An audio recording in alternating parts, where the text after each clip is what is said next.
Hi friends, welcome to my channel. My name is విశ్వ. ఈరోజు మనం బెంగళూరులో ఉన్న ఇస్కాన్ టెంపుల్ అయితే ఎక్స్ప్లోర్ చేద్దాం.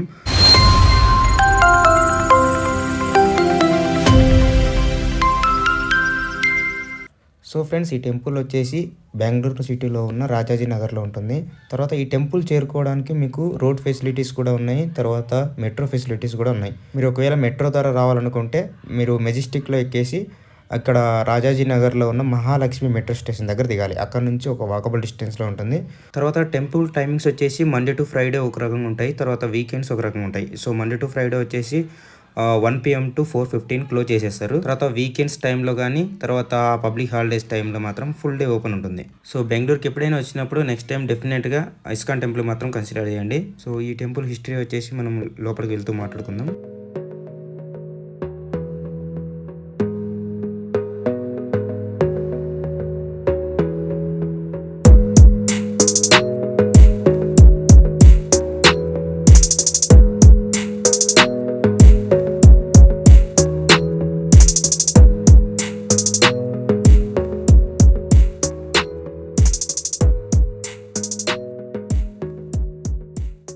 ఫ్రెండ్స్, నేనైతే ఫస్ట్ టైం వస్తున్నా ఈ టెంపుల్కు. టెంపుల్ ఆర్కిటెక్చర్ అయితే సూపర్ ఉంది. సో ఫ్రెండ్స్, ఈ ఆర్కిటెక్చర్ వచ్చేసి ముంబై ఐఐటికి చెందిన శ్రీ జగత్ చంద్రదాస్ అనే వాస్తుశిల్పి డిజైన్ చేశారు. సో యాక్చువల్గా అయితే టెంపుల్ ఆర్కిటెక్చర్స్ నార్త్ ఇండియాకి సౌత్ ఇండియాకి డిఫరెన్స్ ఉంటుంది.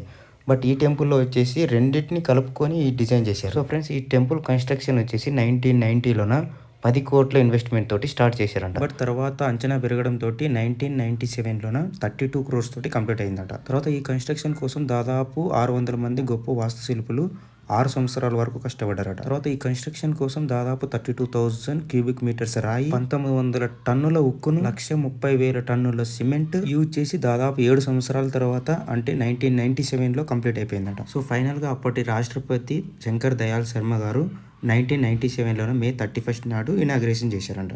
సో అప్పటి నుంచి ఈ ఇస్కాన్ టెంపుల్ బెంగళూరులో ఉన్న one of the best tourist ప్లేస్గా నిలిచిపోయింది. సో ఫ్రెండ్స్, మనం ఫస్ట్ గోపురం అయితే ఎంటర్ అయిన తర్వాత మనకి రైట్ సైడ్లోన లక్ష్మీ వెంకటేశ్వర స్వామి, నరసింహస్వామి దేవాలయాలు ఉంటాయి. సో అక్కడ దర్శనం చేసుకొని మనం లోపలికైతే ఎంటర్ అవ్వాలి.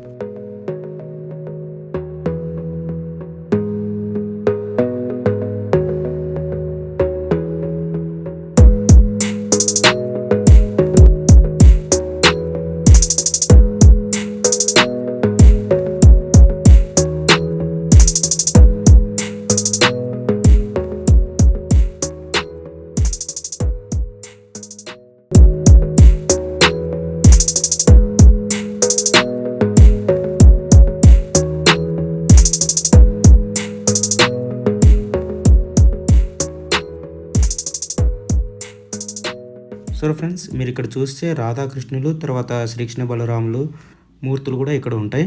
సో తర్వాత వచ్చేసి ఈ టెంపుల్ ఇన్సైడ్ లోపల మొత్తం గోపురాలు మీరు ఇక్కడ చూస్తే మొత్తం గోల్డ్ తోటే ఉంటుంది. సో స్వామివారిని దర్శనం చేసుకున్న తర్వాత ఇక్కడ స్వామివారి ముందు ప్లేస్ ఉంటుంది కూర్చోవడానికి. సో అక్కడ కూర్చొని మీరు కొంచెం సేపు ప్రేయర్ అయితే చేసుకోవచ్చు.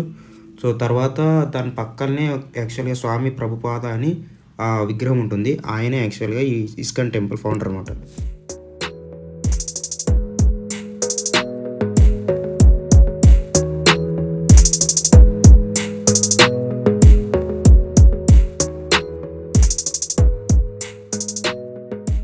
నాకైతే ఈ టెంపుల్ చాలా అంటే చాలా ఎక్సలెంట్గా అనిపించింది. ఎందుకంటే ఫ్రెండ్స్, ఇక్కడ ఫెసిలిటీస్ కానీ తర్వాత నీట్నెస్ కానీ సో మెయింటెనెన్స్ అయితే చాలా అంటే చాలా బాగుంది.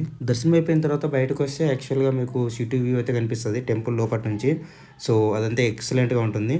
తర్వాత వచ్చేసి టెంపుల్ చుట్టుపక్కల వచ్చేసి చాలా పెద్ద పెద్ద బిల్డింగ్స్ ఉంటాయి, తర్వాత ఐటీ కంపెనీస్ ఉంటాయి. మీకు తెలుసు కదా బెంగళూరు ఎలా ఉంటుందో. సో ఆ పెద్ద పెద్ద బిల్డింగ్స్ మధ్యలో ఈ టెంపుల్ లుక్ అయితే అవసరం కనిపిస్తుంది. మీరు ఒకసారి డైరెక్ట్ ఎక్స్పీరియన్స్ చేస్తే ఫీల్ అవుతుంది దాన్ని. సో ఫ్రెండ్స్, వన్స్ మీకు దర్శనం అయిపోయిన తర్వాత బయటకు వచ్చేటప్పుడు క్యూ లైన్లోనే సైడ్స్కి ఇలా షాప్స్ అయితే ఉంటాయి. సో ఇక్కడైతే మీకు ఏదైనా ఐటమ్స్ పర్చేస్ చేసుకోవచ్చు.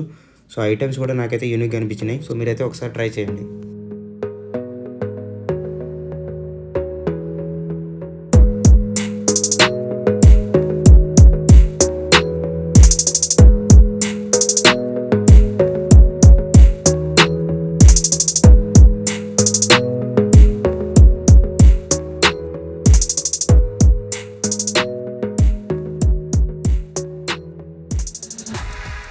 తర్వాత ఫ్రెండ్స్, ఇక్కడ టెంపుల్కి అయితే పార్కింగ్ ఏరియా కూడా ఉంటుంది. మీరు ఈవెన్ 4 వీలర్ అయినా 2 వీలర్ అయినా ఏం ప్రాబ్లం లేదు.